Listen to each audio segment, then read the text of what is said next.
Hey, it's Stephanie Rubletz here, coming to you from beautiful, snowy Calgary.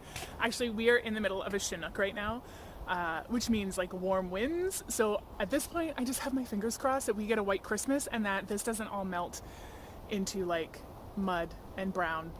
I don't like a brown Christmas.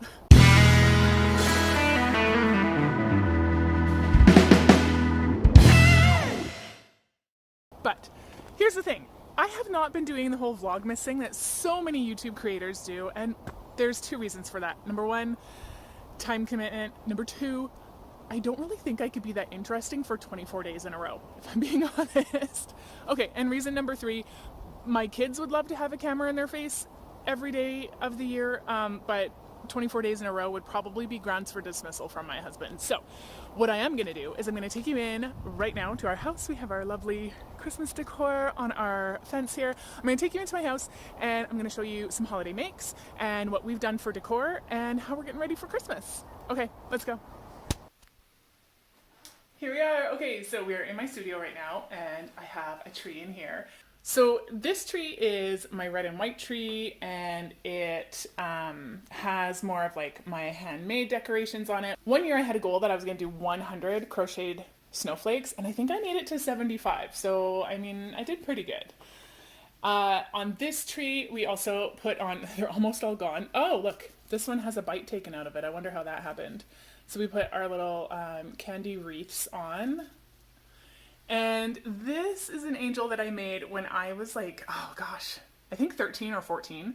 And every year I say, oh, I totally need to redo, I need to redo this girl because her dress is stained and she's looking a little tired. But I never do. And it's been like 2.5 decades, so I probably won't. I have some garland and some beads and stuff hanging in my front window. Massive poinsettia. I get one of these every single year and I absolutely love it. Some more garland going on. And then over here, of course, we have the Christmas jammies. So these are all ready to be packed up into the Christmas boxes. I was so lucky this year to find black and red that coordinated because my husband loves black.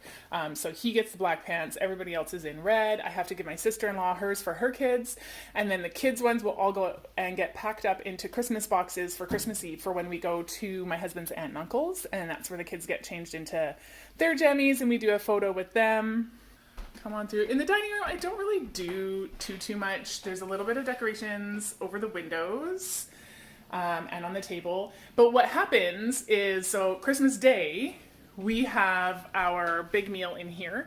So this tree gets pulled and gets parked there where that chair is. And then our table kind of gets snuggled in next to the old Stitcher. That becomes a coffee and tea station. And then we can set up our table in here. Usually in the studio, we have about like anywhere from 12 to, I think last year we had 19 people for dinner. So that's why we have like our big meal in here, and we also set up the kids' table in the kitchen. So on the work table today, I have a few activities. This one actually, I was content to just package this one up and leave it for a year, but my oldest is homesick, so I'm gonna need extra activities to do anyway. So we have a whole bunch of pine cones that we've collected, and I baked these. If you do a pine cone craft and you harvest your pine cones, you're not like buying them at Michael's or whatever, bake them, because I didn't one year and my entire ceiling in my studio was spiders. The whole thing. So we had collected them. I didn't have time to get to them right away, so I just left them in bags on the deck. And they actually sat out there for a couple of weeks, but obviously I wanted to collect them before the snow hit. So they were sitting out on the deck. Finally, the day came that I was ready to tackle them and like get them rinsed off and put in the oven, which by the way, I cook them at 220 degrees for like 45 minutes an hour. And that should kill all the spider eggs. I pulled them in off of the deck, and in the amount of time that they were sitting in the sink, like waiting for kind of the snow to thaw off of the bags, the spiders already started hatching. So just bake them right away. Just do it. So now that they're baked, I have no fear. I actually tied them up in this bag, like just in case, because I thought if there was any spider eggs still surviving that I would see the spiders like crawling on this plastic. So they're fine now. I don't got to worry about that. But I have from the Christmas dress, because I revamped it 3 times, which means I wound up with just like so many scraps. So I'm going to do sort of shabby chic garland. I've got some jute here, and I'm going to maybe hot glue some wire or hooks or something onto the ends of the pine cones. And then we'll cut this into strips, and we'll tie the strips, and then we'll put the pine cones on the jute, and it should make a pretty cute little garland. So I will post pictures of that on Instagram when it's done. The kiddos one day made a whole bunch of these cute little Christmas tree ornaments, so I think maybe we'll string those up as well, and they can hang them across their room, because they decided to decorate their room this year. And then I've got some poster board, because it's the end of the year, some like fun washi tapes. It's the end of the year. I'm going to do some vision boards with the kids. We're going to talk about like what we want to do this year, and that should be a fun project too. That's probably the last thing that will get made this year, other than baking, which we are in like full cookie mode in this house right now.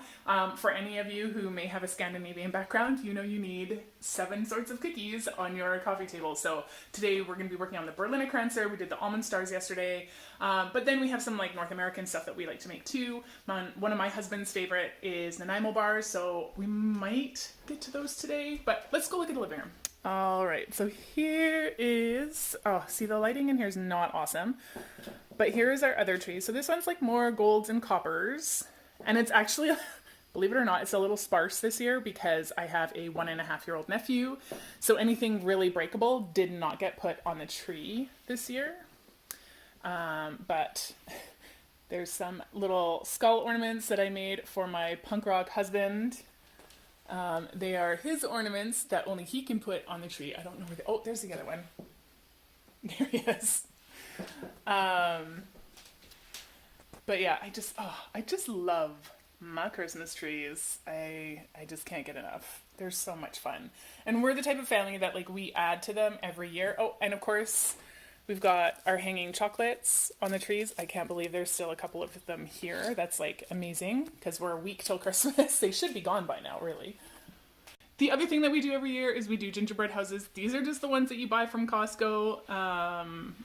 One year I will eventually get around to making the houses from scratch, but honestly the kids are at an age right now where they care more about eating the candy than putting it on the houses, and they lose interest fast. So I mean, why not just go ahead and buy the kits? It's really about them having fun with it. So we do those every year. If you saw my video on the holiday season survival guide, you would have heard me talk about making stockings for my whole family, and it took me 3 years to finish it because I couldn't get to it. It was stressing me out, and I wanted it to be a fun project that I really enjoyed. So I packed it away. The first year I sewed 1, the second year I sewed none, and the third year I got the rest of them done. And I enjoyed doing it. So I'm going to show you the stockings now. Here they are. Oh my gosh, I love our stockings. So when we did this, I had all these different fabrics laid out on the table so everybody could pick their own fabrics. They could pick their own trim. Everybody got whatever they wanted. My husband made these beautiful leather tags for everybody, except for himself. He's missing one. So I think, yeah, his is here. His, of course, it's got skulls on it, so that's his. We know it's his. But there is a ribbon here. He needs to make himself a tag this year. And then last year I also went and I made these charms on everybody's. And they all just had like tons of different stuff from my stash that I had, you know how it piles up. And I put these all actually on buttons. I don't know if you can see, on little pin back buttons. And I did that so if I ever have to wash these, I can just take the charms off. I can turn them inside out because, I mean, some of these trims are not going to wash easy. So some of these I would actually, like this one, I would probably turn it inside out, and then I would also put it in a laundry bag, and then I would hang it to dry. So if I need to, I can absolutely wash those. But yeah, those are the 3-year stockings.